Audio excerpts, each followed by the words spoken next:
I'm the kind of person that will try anything. From studying abroad to athletics to theater, at Hiram, I have those opportunities. I've learned to ask what if a lot more and look at problems in different lights, and to live in the moment. My goal as a student and in life is to have no regrets. Because of Hiram, I feel like I'm ready for the spotlight. At Hiram, I'm challenged to really think for myself. I've learned that there could be 50 right answers, not just one. My professors have been tough, but also so inspiring. They've really helped me find my focus. Life lessons are what I'm going to take with me from my diverse community of coaches, professors, and students. Hiram has expanded my viewpoints and my beliefs. To me, Hiram means family. You get a chance to know everyone personally. Transferring here is one of the best choices I have ever made. I try to humanize technology. I train students through Hiram's Tech and Trek program so that they can use these resources to work smarter. Every day, I see students working to solve complex, real-world challenges. I truly enjoy fostering those conversations.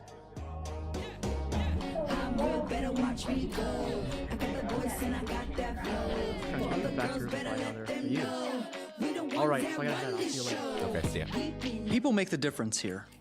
I've built relationships with my professors and my peers, so for me, Hiram is a really helpful, supportive environment. I'm learning more than what's in a syllabus or a course description. I'm figuring out how to network and get involved. Howdy, Mary. Helping people is my passion, so I'm studying science and healthcare, but I'm also learning a lot about who I am.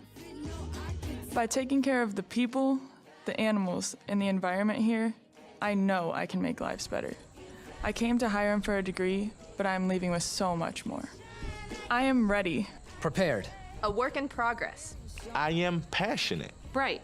Confident. I am the new liberal arts. I am I am Hiram. Visit hiram.edu.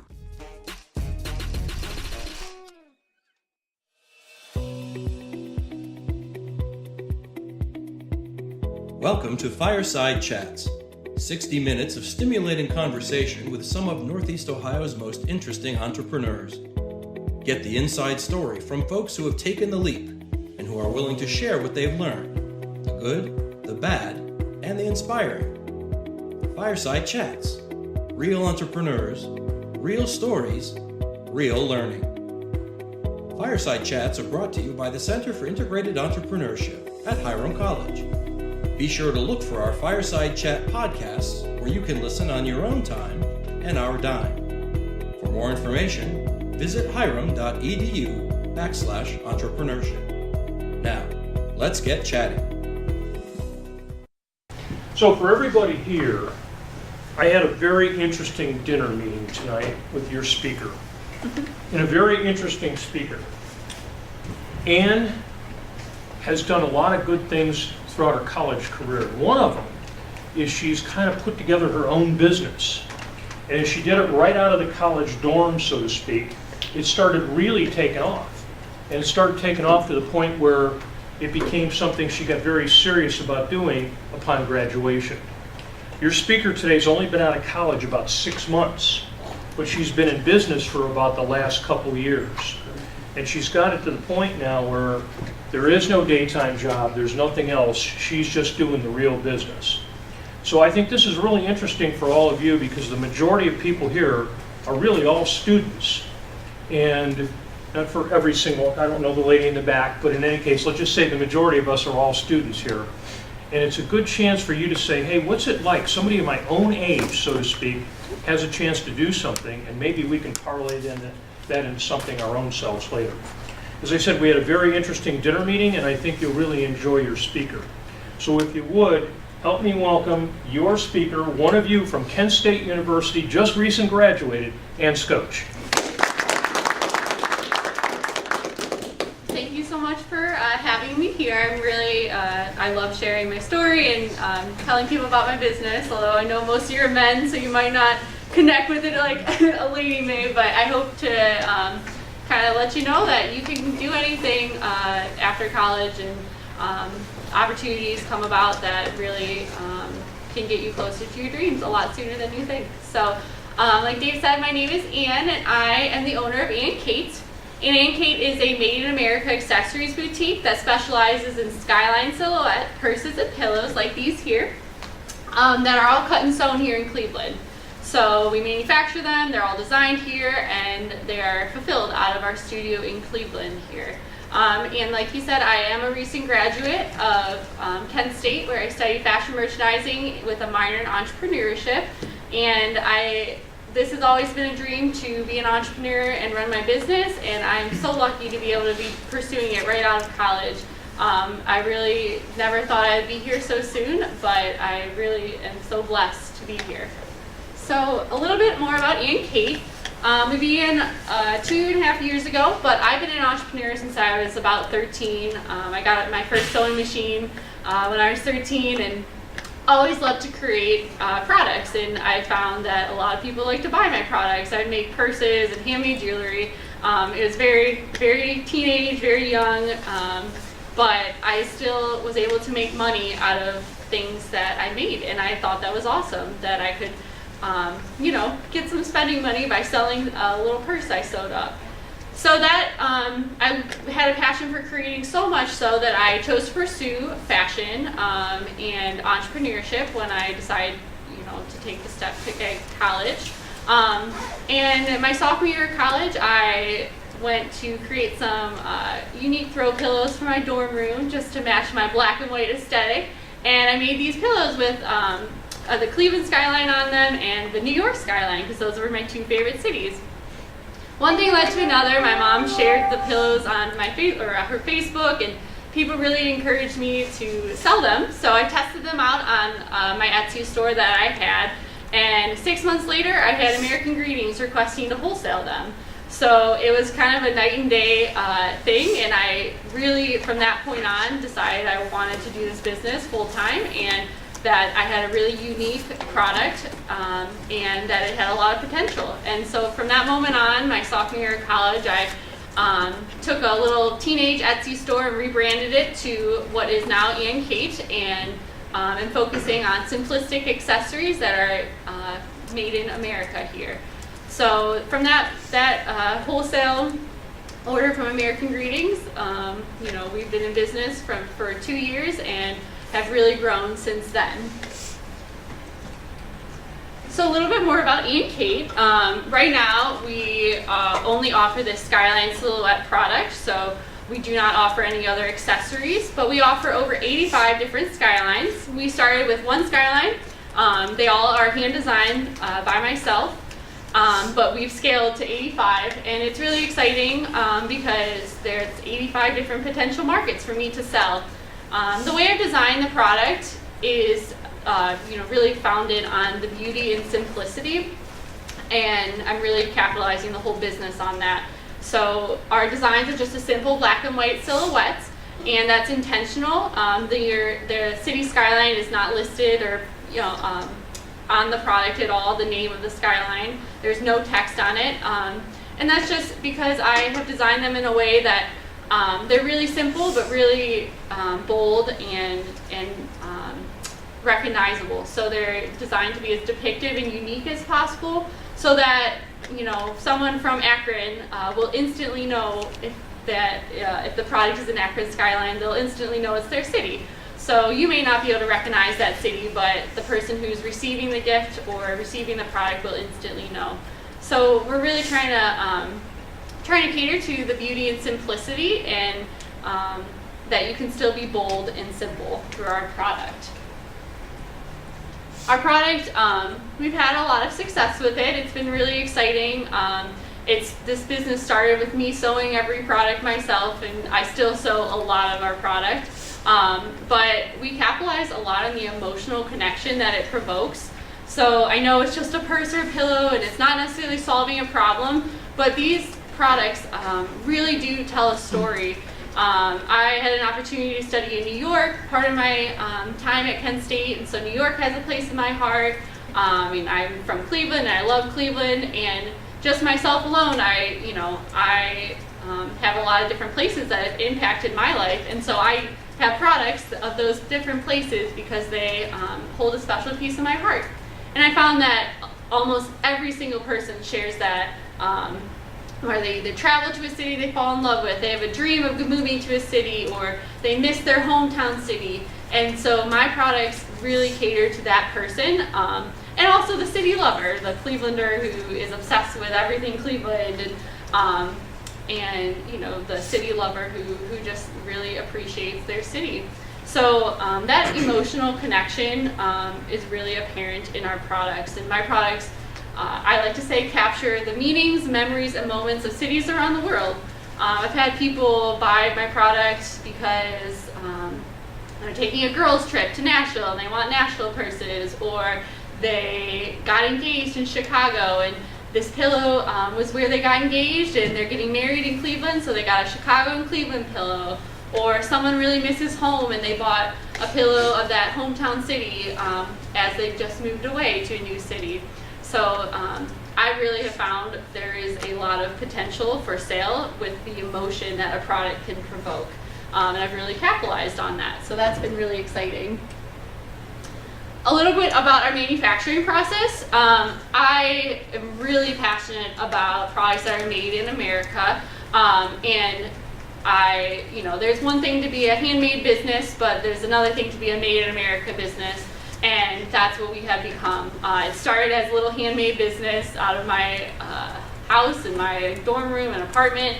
And now we are actually scaled into our own manufacturing studio. So over the past 2 years, my manufacturing has been the hardest part about scaling with this business. I received a lot of opportunities over the past 2 years where I was featured on a national news segment that aired to 48 different cities. That really scaled my business, and several other features that were night and day difference, where I was sewing everything and then I had to figure out how to fulfill these orders. And so I've independently contracted people. I've worked with a small batch manufacturer at one point, and then I sewed most of the products. And so in the past 6 months after I graduated, I really wanted to figure out how to effectively scale this business, because the manufacturing is the key. And if we can't produce our products, we can't sell products. And so I was actually intending on outsourcing our manufacturing, and it's still in the United States, but I got samples made between New York and LA with a bunch of different manufacturers. But I really struggled to find someone who can make the product just like I could, or to the quality standards we needed for the price we could afford. Our most expensive purse is $25, our pillows $35, and our cheapest purse is $10. Our products are very affordably priced for a made in America product, and so finding someone who could produce them for under $3 is a challenge, because that's what we could do right now. So with those, learning lessons, I probably invested a couple grand into getting samples in between New York and LA.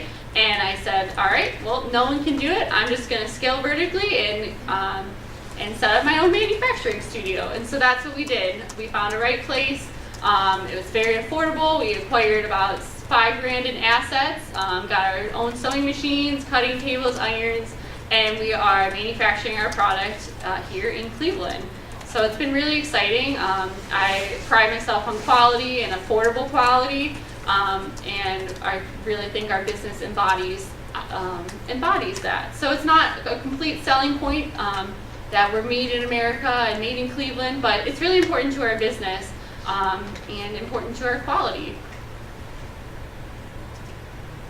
We currently sell online and then through pop-up shops, and then in about 30 stores nationwide, mainly in Cleveland here, because we are Cleveland based. Our big ones are, we're in 10 Hallmark stores, and we wholesale to American Greetings as well. But 60% of our sales still come direct through online, which is great, because that is double the margins of what a wholesale order would be. So wholesale orders, we're going to be driving more. I hope to get into 30 stores in every city in the next coming years, in all 85 cities.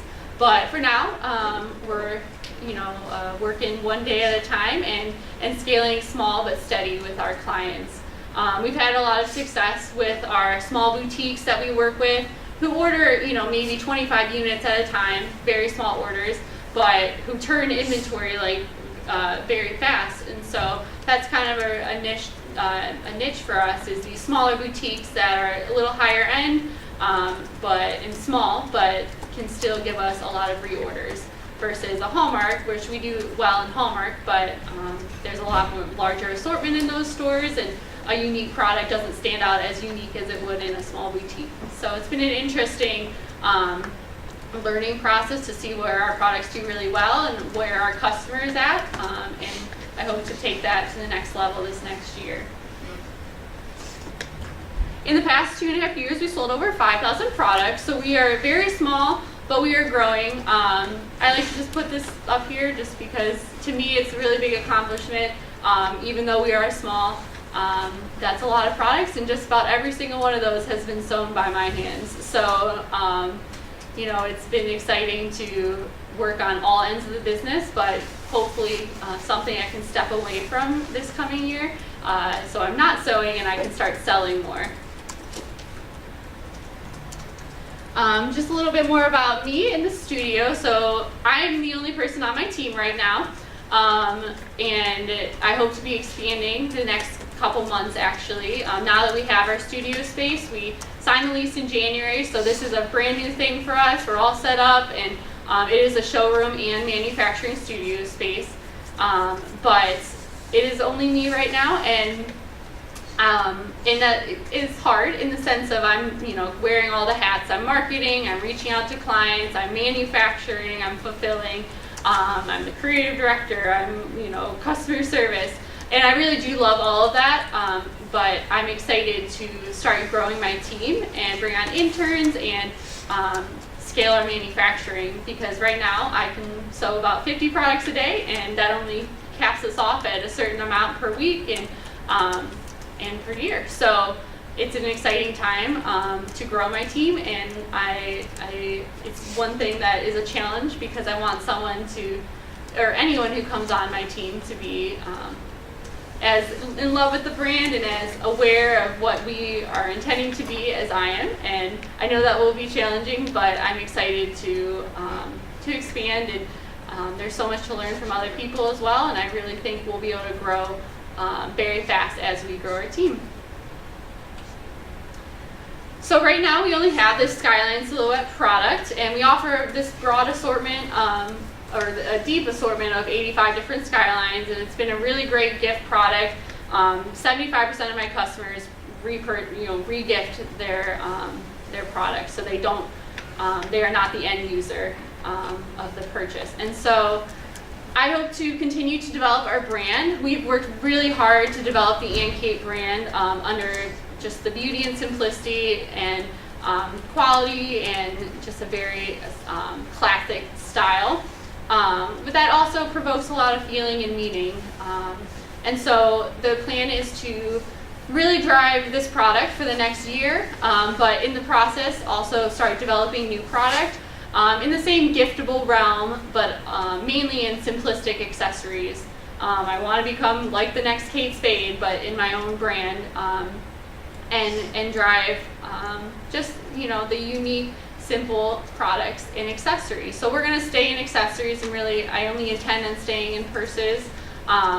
And I want the Skyline thing. I know it's successful because we've already had amazing success, but I want the Skyline thing to not be my whole business. I want it to be, the thing that made me and really important to our branding. But, product life only it's a cycle. So, I believe this product will be around for a long time, but we can't fully sustain and grow $1 million business on one product alone. So I'm excited to start developing our brand more. We've worked really hard on it, and it's very strong as it is, and we're trying to brand, every purse as an Anne Cate. And so I'm excited to see where that goes in the next coming year. So if I could give any advice to you guys, I was so lucky to pursue my business while I was in college, and it was such an exciting adventure, and it was tough, but I learned everything, or everything I learned I applied directly to my business, and that was something I took for granted, but also really took advantage of. And so I would encourage you, if you have an idea or if you have a business, start it now, because your resources are amazing. They're all free and at your fingertips. I'm so lucky I still work with advisors at Kent, and I've met some amazing people, and I've met the president of Kent and the deans, and that's all just through my business. And I was very lucky to be able to pursue it while I was in college, despite it was a hard balance, but I would not be here today if I didn't pursue it then. So I really encourage you, because there are so many resources here at your fingertips, to pursue it now. If you have an idea, or even just something in the back of your mind, it is really exciting to be a student entrepreneur, and you could end up like me and be pursuing your business full-time after college. So there are a lot of opportunities I received that helped me get here, and I spent 6 months after college working at a part-time job at a marketing firm, but it was a leap of faith, and one I'm so grateful for, because I'm living my dream, and I'm 6 months out of college. I'm 22, and the worst I can do is fail, and I don't think we will, but at the end of the day, after a year or two, I could still be really young and have a whole future ahead of me, and I really believe that's true for a lot of us. So I really encourage you to pursue your businesses now, because you never know where you'll end up. So thank you so much for listening to me, and if you guys have any questions, please do not hesitate. Okay. Are you thinking about putting like other type of skylines on these purses? So we offer over 85 different skylines. So do you mean just different cities, or like maybe just different like type of like maybe something like not just color? Yeah, something like that. Yeah. So I was very adamant at first about staying with the black and white because it was on brand, and I didn't want to throw a skyline on everything or on phone cases and keychains, and I really wanted to stay with our simple assortment, but there's a complete market in the sports industry, especially for these products, and so I'm in the process of developing skyline purses with sports team colors on them. So right now, you can only bring in a clear transparent bag into any NFL stadium or college football stadium, or a little purse that's 4.5 by 6.5.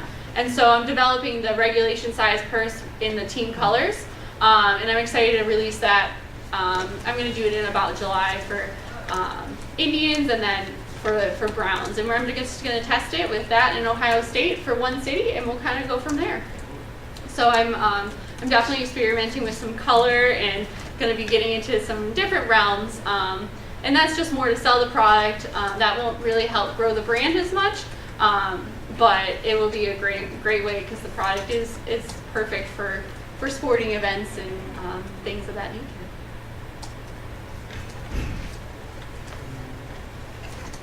How about, do you think that you're going to stay with the same design?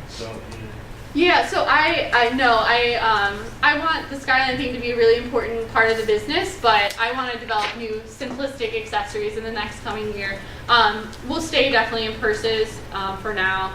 I don't really want to delve into clothing or anything, but yeah, I'm excited to develop accessories that are not necessarily have a skyline on them, and more just embody the beauty and simplicity. And so I really have a strong customer base, and that's who that will be catering to more so. And then I hope to take those to my wholesale clients and grow my new product with them. That's what I was going to ask. If you was like a skyline cover to go with the pillow, maybe do a 2-in-1 type of thing, that'd be pretty cool. Yeah, that'd be for sure. I would buy. Absolutely, like 2 skylines or colors. Like a pillow, or not a pillow, a cover to go with your pillow. So yeah. It's like a 2-in-1. Absolutely. You gotta pay a little bit more. Yeah, like a pillowcase. Absolutely. And I actually originally designed it with a zipper, so you could take out the pillow form. Now they're not, but I definitely could do that. And yeah, it's kind of fun to change it up, and yeah, I love that idea.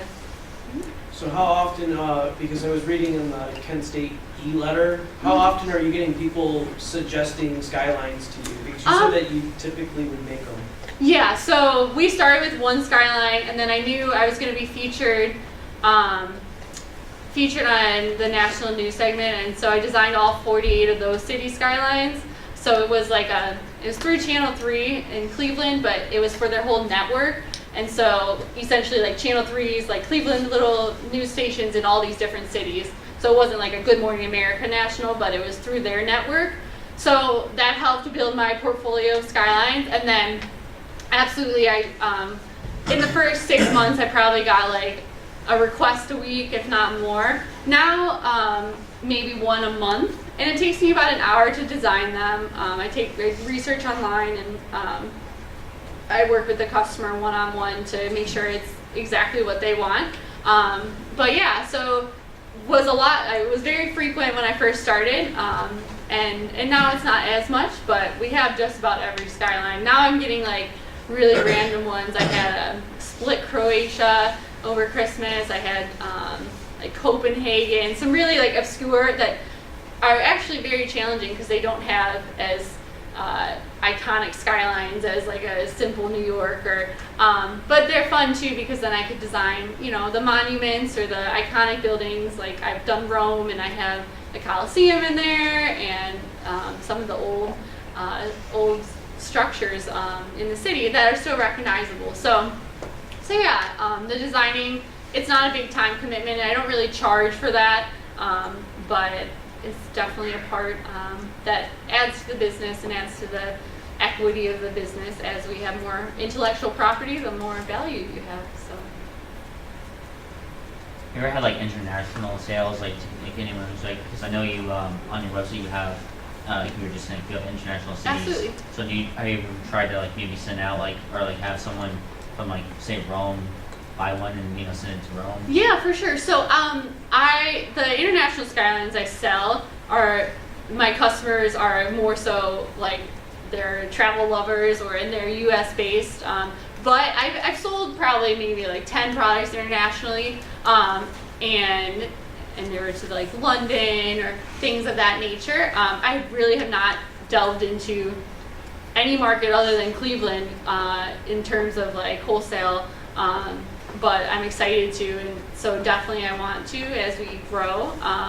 But yeah, I find that my customers, I think over 60% of my customers didn't purchase the city skyline where they were living in, which really embodies our mission of just animating the memories and moments of cities around the world. So I found a lot of people bought cities of different skylines that they live in just because they love a place they traveled, or they used to live there, things of that nature.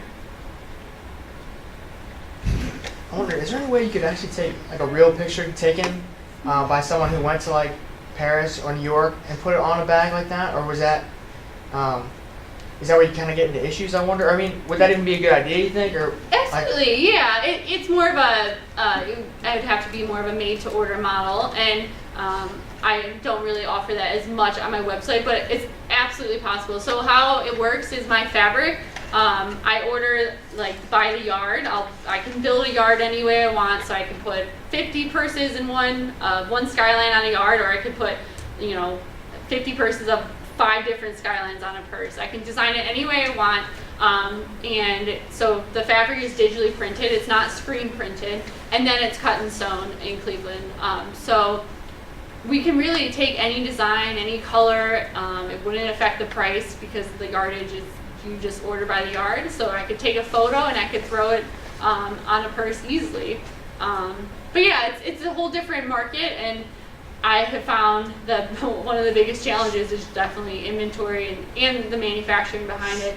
And so because I offer 85 different skylines, it's really hard to figure out inventory and what's going to sell and what customers I'm going to get this week. I know my most popular skylines and my most popular styles, but the more like product offerings I have, or ability to customize, the more challenging it gets. Just in terms of managing inventory. So I feel like that could definitely sell at like boutiques and stuff like that in Nashville, and like you said with New York and stuff. Because I just went to Nashville not too long ago, and I feel like there'd be a lot of shops where that could sell at. Absolutely. I mean, it does so well in our Cleveland stores, and the Cleveland customer is very unique, and everyone loves Cleveland. If you're from Cleveland, you are a diehard Clevelander. And so it's been interesting actually, because I'm in 4 Columbus hallmarks, and then 4 Cleveland hallmarks.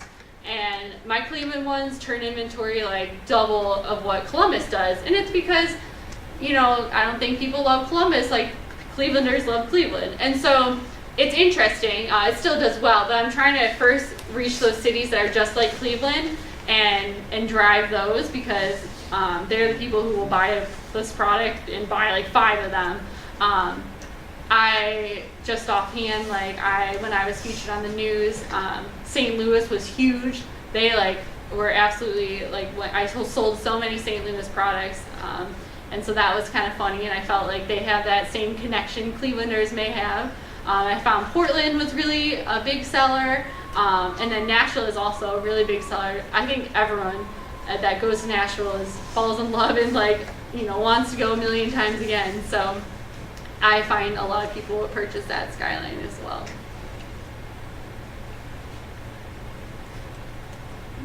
You ever try to expand in your cities, try to make little shops there, like you said, you have cities that, like you said, that will buy St. Louis and Portland, like you said, Nashville, and something like Dallas. Dallas would be another good city to sell. I could see, because I'm from Dallas. Yeah, absolutely. So the skyline's really big. As soon as I come from the airport and I can see the skyline, that's how I know I'm home. Exactly. When I see the skyline. Exactly. So would you ever try to make a little shop there at each of those cities and see if you could sell your product there, little shops? For sure. It's hard because I'd love to have an Anne Cate store, but since I only offer this Skyline product, I feel like, I would have to get a larger assortment or become a boutique and sell this product, but I like selling in stores, so, there's every airport has a Hudson News store, and that's going to be something I'm going to try to pursue to get kind of like a souvenir, to brand this product as a souvenir in those realms, where, if you're traveling through an airport, you can buy a Dallas Skyline or things of that nature. Same with hotels. But yeah, so I offer a Dallas Skyline, but the hope is to find a bunch of stores in Dallas to sell my product instead of actually popping up in Dallas. But I love what you said about when you see the skyline, then you're home, and that's what I've really found, and why I started the skyline thing, because you drive, even if you're just driving into Cleveland, oh, it's so exciting, you're almost there in the city, adventure awaits when you see the skyline. Or when you drive into New York, you're in New Jersey and you're still an hour away and you can see it, just the excitement it provokes, or the feelings of home, or whatever, it really is something I've capitalized on, and it's been really awesome. But there's that feeling it really provokes, and it's kind of cool that my products they're not just a purse or a pillow, and they kind of provoke something. So yeah. When someone asks you to have a new skyline, do you put that into your line of PM for anyone else to buy it? Absolutely, yeah. So right now I have if someone wants a custom skyline, they can just type it in, and then I get back to them within 12 hours. But it's a $5 upcharge just for a little design fee. But once it's designed, I'll put it on my website, and absolutely it's just costs just as much as the other products, and yeah, so it's one of those things where if the skyline hasn't been designed by now, it's not going to be a bestseller, because I know what my bestsellers are just by popularity. But I definitely have had, it's been worthwhile to have a customer say, hey, can you design this one? And I'll throw it up on my website, because other people do buy it.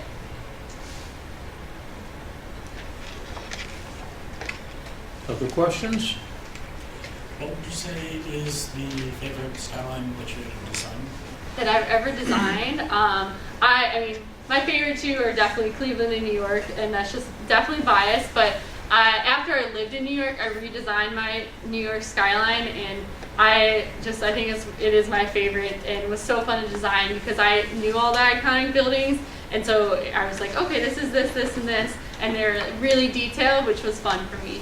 So, so yeah, that's definitely probably my most favorite one to design. So with your new studio, are you planning on also selling out of there, or? Yeah, so the building I'm in, we're in this really cool, like old, was an old match factory, and so it's old brick, like I have a lot of exposed brick and low hanging pipes, and the building houses like, I don't know, 40, 50 businesses, ranging from just office spaces. There's a yoga studio, there's an art gallery, a hair salon, our House of Representatives is in the building, there's like a church, and so it's a weird space because it's not really a storefront, and there are so many other random businesses in there that it does get foot traffic, but I never really intended on it being a retail space because it isn't a storefront. And so I set up the studio to have kind of, it's an open space, but one side is like an office area. I have a pink couch, and the idea behind that was if I had clients come in, it's kind of a showroom-esque environment. I had this big wall in the back where I would display all my products, and so I have had people come in and just, you know, see what we're doing, and it's kind of cool because you can see the manufacturing exactly right there, and they can see their products being produced. But it's not like an everyday thing.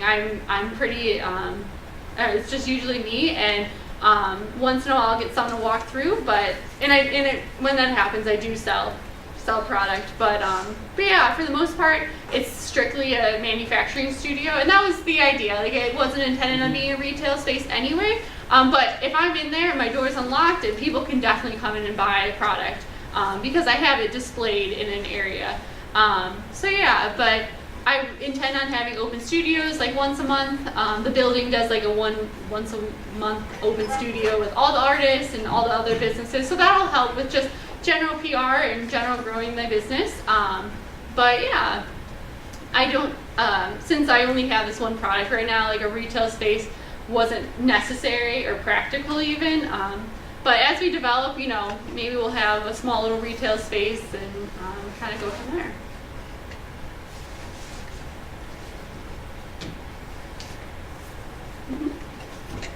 So when you and I had dinner, I didn't get a chance to really ask you, what are you doing right now to kind of protect your whole process, your whole Yeah, absolutely. There's nothing I can really do to prevent someone from taking a skyline and throwing it on a purse. There are maybe, like, I've done my competitive research, and there really is not anyone doing what I'm doing. Obviously, skylines are like everywhere right now. It's a trendy thing too. But on purses and pillows, what we have is pretty unique, which is great. But I really have no, there's nothing I could do in the sense of if someone takes the skyline and puts it on a product. If someone does that and has a name similar to Anne Cate, we are protected. Anne Cate is trademarked, and that was actually just not even something I intended on doing. I just had a really great opportunity to get a trademark for $200 through Kent State, and so I was like, well, might as well. So we're trademarked in that, you know, if someone sells a similar product under a similar name, then we're protected. But in terms of our designs, every one of our designs is copyrighted to ourselves. So that doesn't mean that someone can go steal it and change it a little bit. But our designs are copyrighted, so you know, all 85 are under our intellectual property there. So yeah, it's a tough thing. In terms of our processes, you know, there's nothing unique about how we manufacture besides that, you know, they're quality and durable, but still, you know, affordable. And so we kind of just stand out in terms of our branding and the uniqueness for now. But it's hard because it's not, I can't trademark a purse or a pillow just because that's not, you know, not something that's trademarkable. But yeah. Anything else? Okay, well, how about a round of applause for the speaker?